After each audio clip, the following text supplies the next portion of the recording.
नमस्कार दोस्तों, आज हम लेके आए हैं आपके लिए एक चालाक बंदर की कहानी। तो वीडियो में एंड तक बने रहिए और इस कहानी को पूरा सुनिए। ये कहानी जीवन बदल देगी आपका, आप में बुद्धि आएगी। तो एक बार की बात है, एक पेड़ पर एक बंदर रहा करता था। वो जामुन का पेड़ था। उसी के नीचे एक तालाब था।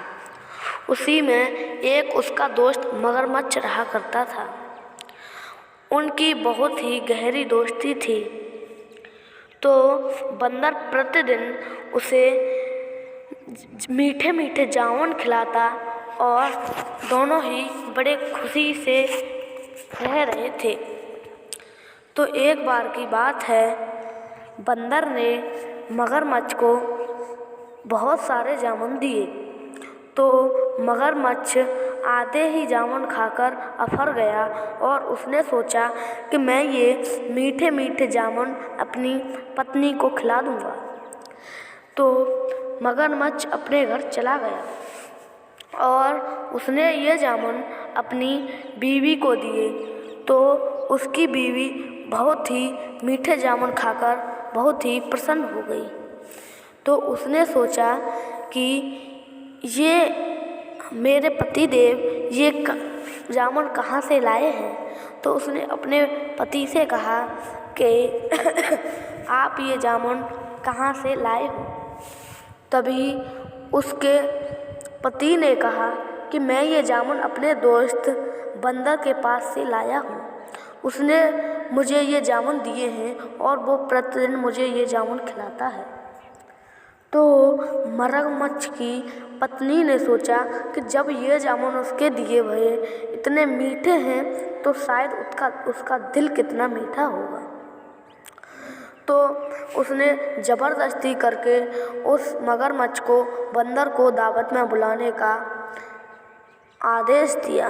तो मगरमच्छ चला गया और मगरमच्छ ने अपने बंदर भैया से जाकर कहा कि बंदर भैया, आज मेरे घर पर दावत है, आपको मेरी पत्नी ने बुलाया है, चलिए और मेरे घर से दावत खा के आ जाना, मैं तुमको छोड़ दूँगा। तभी बंदर उसकी पीठ पर कूद कर बैठ गया और आधे तालाब में आने के बाद मगरमच्छ ने कहा कि बंदर भैया, तुम मेरे दोस्त हो, इसीलिए मैं तुम्हें बता रहा हूँ कि मेरी पत्नी मगरमच्छ ने तुम्हें दावत में बुलाने का नहीं बल्कि तुम्हारा दिल खाने का आदेश दिया है मुझे, इसीलिए मैं तुम्हें लेने आया हूँ। तभी बंदर के दिमाग में एक आइडिया आया और उसने तुरंत ही मगरमच्छ से कहा कि मगरमच्छ भैया, मैं अपना दिल तुम्हारी पत्नी को दे दूँगा, लेकिन मेरा दिल तो पेड़ पर ही रह गया। तुम मुझे पहले बताते तो मैं दिल ले आता। तो मगरमच्छ ने कहा कि चलो तो मैं तुम्हें दिल ले आऊँ। तभी वो पीछे लौट गए और पेड़ के पास आकर उस मगरमच्छ ने कहा कि जाओ बंदर भैया, अपना दिल ले आओ। तो बंदर ने तुरंत ही छलांग लगाकर उस पेड़ पर चढ़ गया और कहने लगा कि तुम मुझे क्या चूतिया समझते हो जो कि तुम मुझे मारना चाहते थे। इस तरह बंदर की जीत हुई और उसने बुद्धि से काम लेकर अपनी जान बचा ली। इस वीडियो यदि अच्छी लगी हो तो प्लीज़ एक लाइक कर दें और चैनल को सब्सक्राइब करके नोटिफिकेशन ऑन कर लें। नमस्कार, तब तक के लिए फिर मिलेंगे अगली वीडियो में।